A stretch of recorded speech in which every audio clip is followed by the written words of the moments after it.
Hey everybody, welcome back to Client Side Chats. We have another special guest with us today, Jim Thornton. Hey, how are you doing, Jim?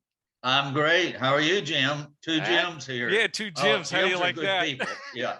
Well, just for everybody so that they're aware, Jim is the Senior Vice President for the American Society of Safety Professionals.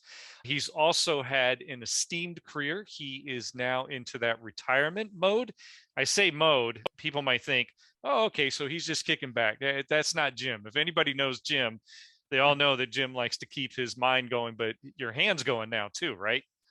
Yes, and I despise the retirement term. My wife says I need to go back to work, but I do not get a paycheck anymore. How about that? Yes, and Okay. so you're still working, you're just not getting that pay that comes with it. It's the Yes, satisfaction, right? exactly. There you go. That's good. So, yeah, Jim and I go back a bit with ASSP. We met each other serving on one of the councils, and Jim has had quite the esteemed career. Today, what we thought we might do is if you've got one or two good safety successes that you've had in your time in your career with regard to that, go ahead and share them with us. It'd be great to chat about it. What was it that you had to solve? What did you do about it? What made it a success? How did you know? So, Jim, let's hand it over to you. Jim, thank you for having me on the program here.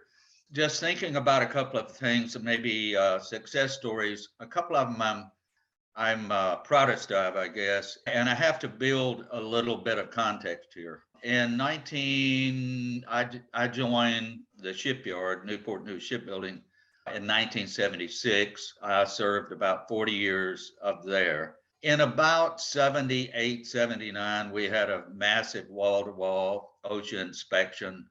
It was not pretty. There were multiple fines, and the program needed some work.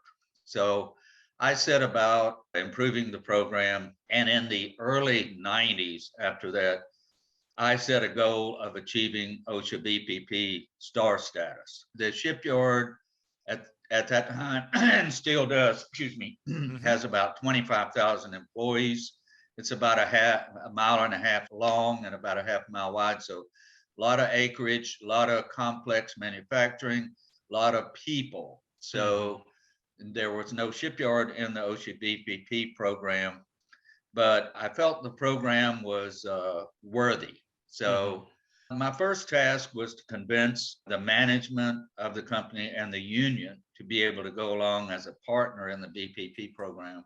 Took a little work, a little hand holding, a little hand wringing, but we were able to convince the management of the shipyard to allow us to apply.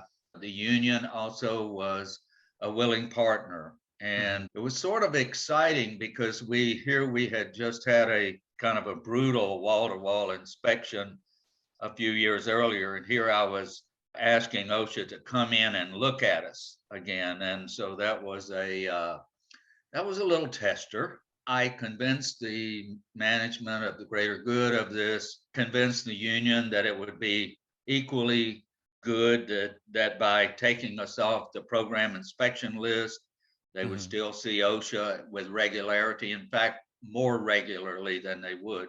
It took us a year and a half, but we were able to attain OSHA BPP star status. So the success of that was not necessarily getting to fly the OSHA flag, the star on the flagpole, but Uh-huh. it was the program success. We reduced injury rates by well over 50%. Hmm. We are sustaining that reduction.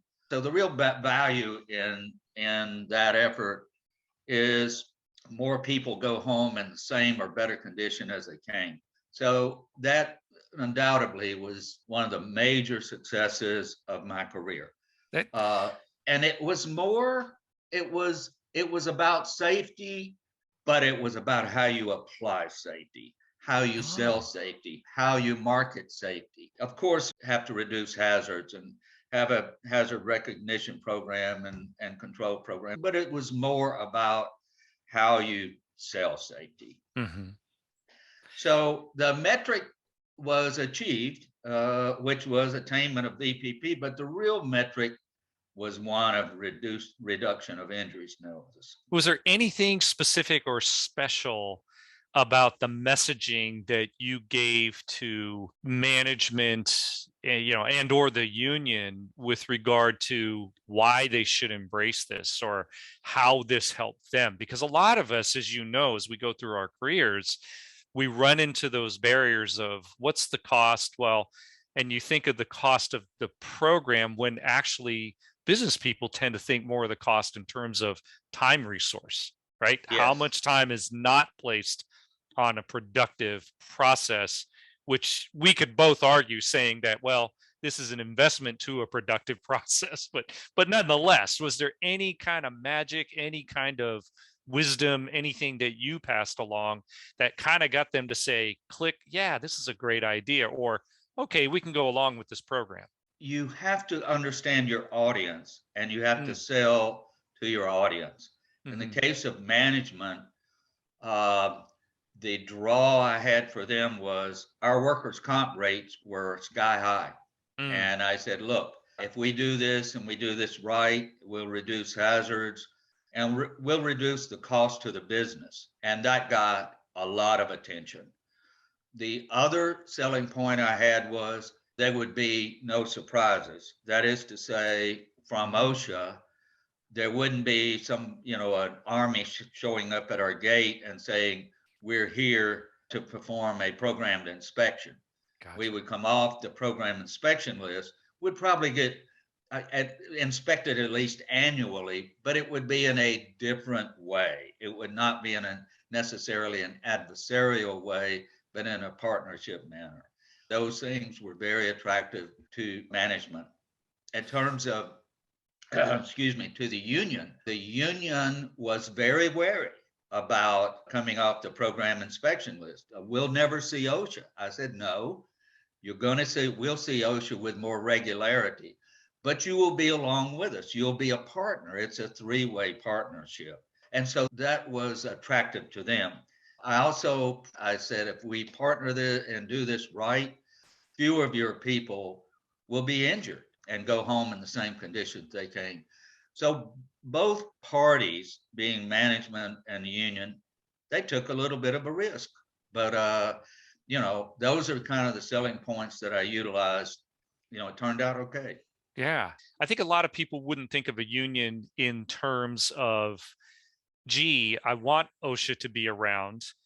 That's kind of our check and balance oversight, if you will, that kind of Right. thing. But I agree with you. I think, from the standpoint of them being there on a more regular type of basis where they're more, I won't say more constructive, but maybe it is more constructive. It's less punitive. Let's put it that way. Yeah, It, it's a it different mindset. It's a different culture. It's a right. partnership. It's a partnership. That's the best way to put it. A three-way partnership. Right, right. That's always good. I mean, that's excellent. Now, real quick, I do know you said that in your metric for success, it was about achieving that VPP, and that's a good thing, especially since you saw the reduction of injury, which is good. Of course, with that comes the reduction of cost. But you also made mention that there was another component to it, like kind of a way of managing a process or having safety integrated within. Maybe I should ask that as a question. Safety integrated within the operation, would you say? Was that Yes. embraced? What Yeah. what what we had to do was, for many years, the safety department was performing the safety. Yeah. So this caused us, and this took time, Jim. We shifted safety responsibility into the line so that the foreman was the first overseer and he or she was really the safety department. You have to align a responsibility and accountability in the proper place. In terms of safety, that proper place is in the line function. So that when someone is injured, the management doesn't holler, where is the safety department? They Hmm. holler, where is the supervisor? It's that kind of you have to do that. Any program that is short of line function engagement will have a short life. Gotcha. And then, of course, obviously, with any of the preventative aspects, those folks are the ones looking for the tools to be able to actually implement the process alongside or within what they're actually accomplishing, correct? Yes. And because this was integrated into the line function, there was, senior management understood that this was an investment. Therefore, allowance for extra time for training, extra time for implementation of procedures, Mm, maybe on the surface, maybe giving a little time away from production and a little time to invest in to safety. And so, and I don't mind saying there was a little bit of risk here, mm. again, because we had convinced them of, hey, give it a chance. Here's why, here's how it's going to work, and here's what the results are going to be. So absolutely different change in culture. That's great. And you know what? I love how you put this down that look, it seems like a journey. It was something over time. Oh You know, yes, it's not going to happen where I say it today and next week, boom, we're ready to go. You might have small victories that go through that process, but yes, it's all that added up that makes the difference. absolutely. And it's a never ending Yeah, journey that's very true. until you have zero accidents or incidents or however you characterize them. You're still on the journey. Yeah.